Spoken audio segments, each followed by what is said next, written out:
In 5 billion years, the sun will die. This is not a poetic metaphor but an outcome dictated by the laws of physics.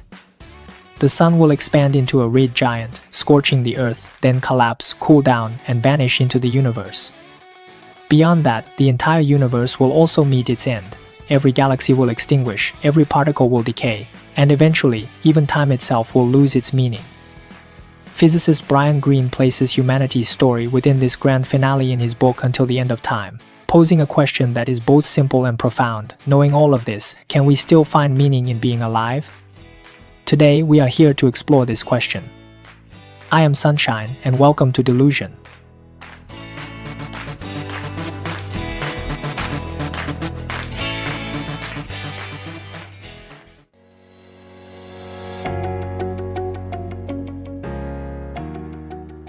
Brian Greene is a professor of physics at Columbia University, a leading researcher in string theory, and an outstanding popular science author who explains the universe's deepest secrets to ordinary readers. In the past, he wrote The Elegant Universe about string theory, The Fabric of the Cosmos about spacetime, and The Hidden Reality about parallel universes, each one a bestseller. This time, his ambitions are even greater. He condenses physics, evolutionary biology, neuroscience, philosophy, religion, and art into a single book, starting at the origin of time and traveling to its ultimate end, all to explore one of the oldest questions: what is the meaning of life? The structure of this book can be described as a journey through time. Greene begins with the Big Bang, 13.8 billion years ago, when a singularity of immense density exploded and the universe was born. At first, it was a soup of particles, then atoms, then nebulae and galaxies. Stars ignited, forging life-essential elements like carbon, oxygen, and iron in their nuclear furnaces. When these stars died, they scattered these elements across the cosmos. Every atom in your body once burned within a star now long gone. Throughout this process, one physical law remained constant: the law of entropy. Entropy measures the degree of disorder or the number of chaotic states in a system. The universe's entropy can only increase, never decrease. Hot coffee cools, broken eggs cannot be put back together, and people age and die. This is the second law of thermodynamics, a principle followed by almost all known physical processes. But life found a unique way to survive in this entropic march toward chaos. Greene refers to this as the two-step dance of entropy. Life absorbs high-quality energy from its environment, builds highly organized structures within itself, and then releases low-quality heat energy into the surroundings.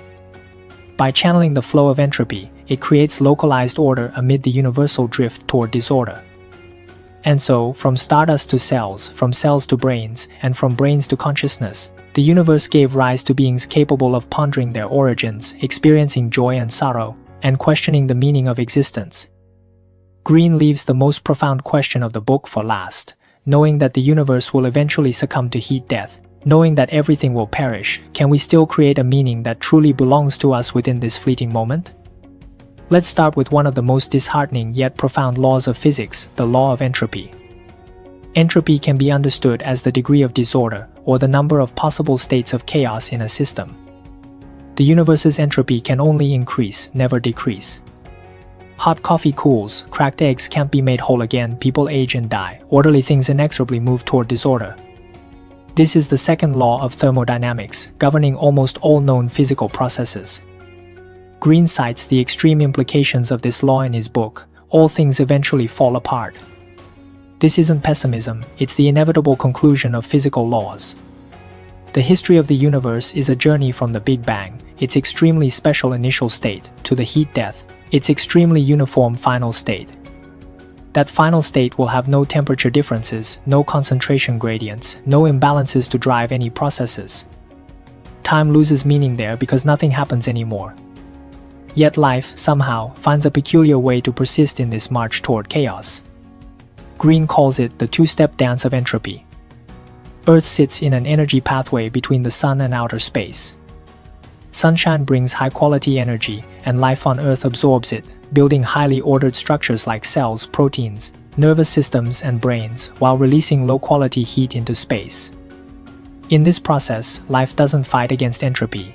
It uses the flow of entropy to create local pockets of order. Life is a fleeting island of order that arises in the ocean of chaos as the universe moves toward disorder. Each of us, from birth to death, is a brief blossoming on this vast sea. Every moment spent eating, breathing, loving, or thinking is part of this dance. Green extends this logic to consciousness. He suggests that consciousness is the most astonishing outcome of this blossoming. Over 13.8 billion years of evolution, certain arrangements of particles gain the ability to feel the warmth of sunlight, hear the rhythm of sound, experience fear and joy, and even ask questions like, who am I? Where did I come from? Where am I going?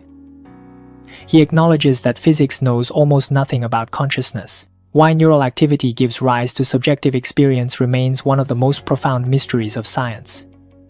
Yet he insists that consciousness itself is a miracle, a way in which the universe gazes at itself. This is not just poetic sentiment, it is all grounded in a physical perspective. At this point, I'd like to touch on the book's second central theme: what is human civilization? Green offers an unsettling yet undeniable answer: every human achievement at its core is a response to mortality. Among all animals, humans are the only species aware of their own eventual death. This recognition likely first occurred to an ancient human staring at the night sky, realizing that the familiar body they inhabited would one day decay and vanish. This knowledge was too heavy to bear without finding some way to cope. And thus, humans began telling stories. Stories said, death is not the end. The soul will journey to another realm. This is the core of ancient religion. Stories said, even if you disappear, the things you create will remain. This is the impulse behind art. Stories said, though the individual is finite, knowledge can accumulate infinitely, and humanity's collective pursuit of truth can approach it. This is the spirit of science. Green argues that every aspect of human spiritual civilization answers the same question: how can we find a meaning that transcends individual death? He also observes an intriguing evolutionary fact: the ability to tell stories offers a significant survival advantage. Groups of humans capable of envisioning the future, sharing experiences, and coordinating collective actions had a greater chance of survival and reproduction than those who could not. Consequently, our brains evolved a narrative instinct. We can't help but weave life into stories, seek cause and effect relationships, and believe in some greater order.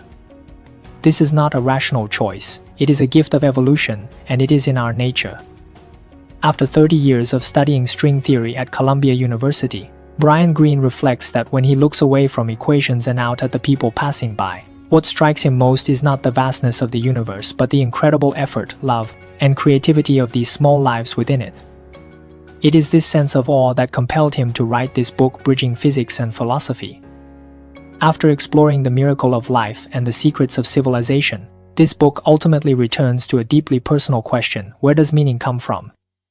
Green is not a nihilist. He won't tell you that nothing matters because everything will eventually disappear. Nor is he a theist. He won't suggest there's some existence outside the universe that has prepared meaning for us. His answer aligns more with existentialism: meaning is not discovered, it is created. In the book, he writes that the universe is indifferent to our feelings. The laws of physics make no distinction between joy and pain, and particles have no concept of love. Yet within this indifferent universe, certain arrangements of particles, us, have developed the ability to care, to love, and to perceive beauty. That in itself is an irreplaceable value. Green uses a thought experiment to illustrate this point. Imagine two identical universes, but in the second one, there exists a group of short-lived beings who feel sunlight, write poetry, love each other, and then disappear. Are these two universes the same? Green says they are not. Something irreversible has happened in the second universe. It has been experienced. And this act of being experienced is the smallest unit of meaning. In the book's final chapter, he concludes that there is no ultimate meaning waiting for us to discover at the cosmic level. But precisely because no one has prepared meaning for us, we have the right and the ability to create our own. Every person you choose to love, every moment that feels worthwhile, every joy of understanding something new, these are meaning itself. You don't need to wait for the universe to answer, you are already creating the answer now. There is one passage in the book I found especially powerful. When discussing the miracle of consciousness, Green writes something to this effect: we are beings made of stardust, shaped by physical laws, yet capable of questioning why those laws exist. The universe sees itself through our eyes and contemplates its destiny through our minds. This statement condenses the paradox of humanity's insignificance and greatness. Insignificance, because we will vanish and are but a speck of dust in the vast expanse of space-time. Greatness, because within this speck of dust lies the only being capable of perceiving the universe's immensity. And the core idea of this book is summed up in Green's words: we are beings who create meaning. Not beings granted meaning, not waiting for meaning, but actively creating it. This perspective has made me reevaluate many ordinary moments. Perhaps those ordinary moments are, in fact, the most extraordinary aspects of the universe. At this point, I'd like to pause and reflect. Green is a physicist. His world is made up of equations, particles, and cosmic rays. But this book taught me that the most profound conclusions of physics and the oldest questions of philosophy ultimately point to the same place, the present moment. We all know the universe will move toward heat death, but that heat death lies in the distant future, so far away that its time span renders the entirety of human civilization trivial. And within this trivial slice of time, this very moment you and I are experiencing is the result of 13.8 billion years of cosmic evolution, a miracle layered with countless coincidences. Green says meaning is not something waiting to be discovered, it is something waiting to be created. The coffee you drink today, the warmth you feel right now, the words someone says to you, all of these are the universe creating meaning through you. You don't need to understand string theory or thermodynamics to live well. You are already enough. That's all for today's episode. Whether you're listening in the morning, afternoon, or evening, I wish you good morning, good afternoon, and good evening. This is Delusion. See you next time.